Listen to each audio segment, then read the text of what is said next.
Hello you beautiful peeps, my name's John and welcome to my channel. Today we are talking about shocks, the 144001 and the 124019. Now this part of the video was supposed to be in the other video, but it was only information that was sort of pointed out to me after I'd finished sort of editing it and already uploaded it, ready for, I believe it's being released today. Now, what is it that I missed on the last video? I'd stripped down the whole shock and compared to see what was different in these, but of course I missed the most obvious thing, which is a bit dingbatty. Just a little bit dingbatty. But let me show you.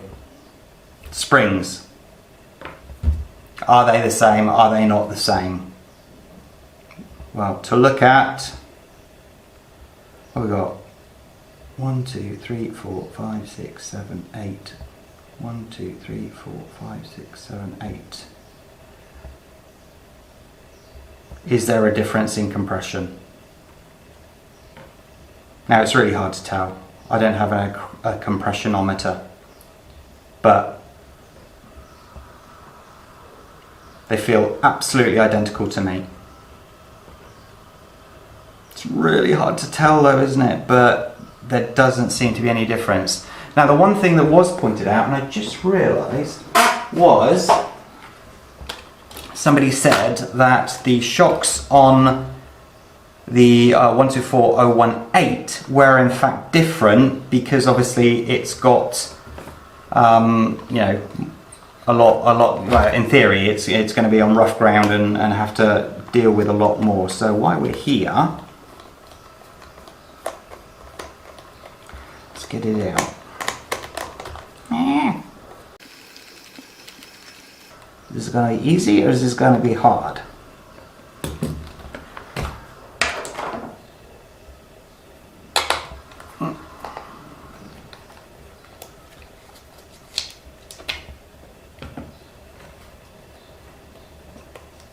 Can I only get to it? Oh man, why did they do it that way? That's just being nasty, isn't it? Okay, let me just pull that off quickly.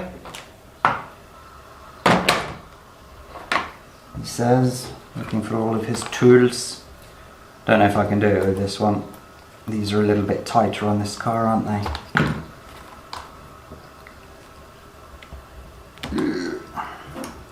Just need to get it over that edge. Come on. My correct tool that I use all the time is down in the garage, so there we go. That give me enough room to get to it. Oh, come on.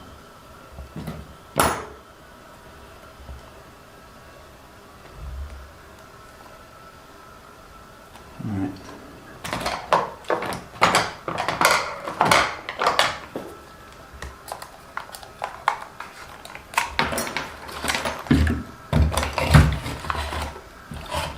From this point, I would just fast forward through the video because this is just about getting a shock off and it's not really part of this video. Come on!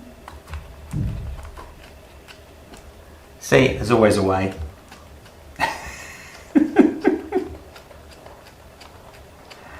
Oh man.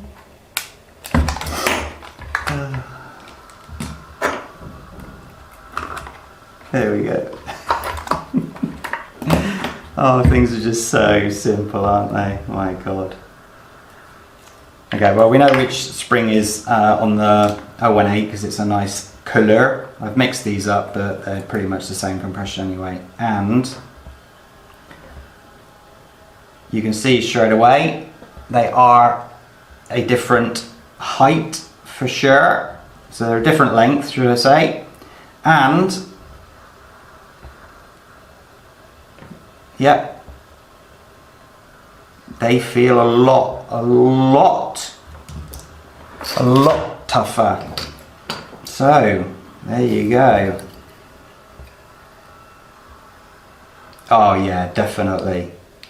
This one here, this side is really bouncy. This one is a lot harder to compress. I know it's slightly longer, but if I was to do it in the same sort of, I can instantly feel that this one's a lot tougher than what this one is. So that is correct. They've used a stronger spring on the 018. Shock! Oh my gosh! Absolutely, oh my gosh!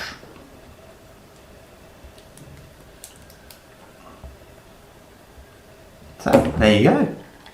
They were right. I love the RC community. Everybody has an opinion, and it's lovely. It's great to sort of get in and sort of test these things out and see if it's true or not.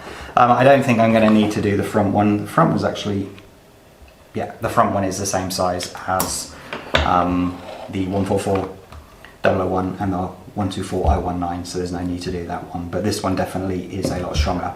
So there you go. Quick video for you. If you like the video, hit that like button, subscribe to the channel, and hit that notification bell for future video alerts. And I'll see you next time. Take care of yourselves.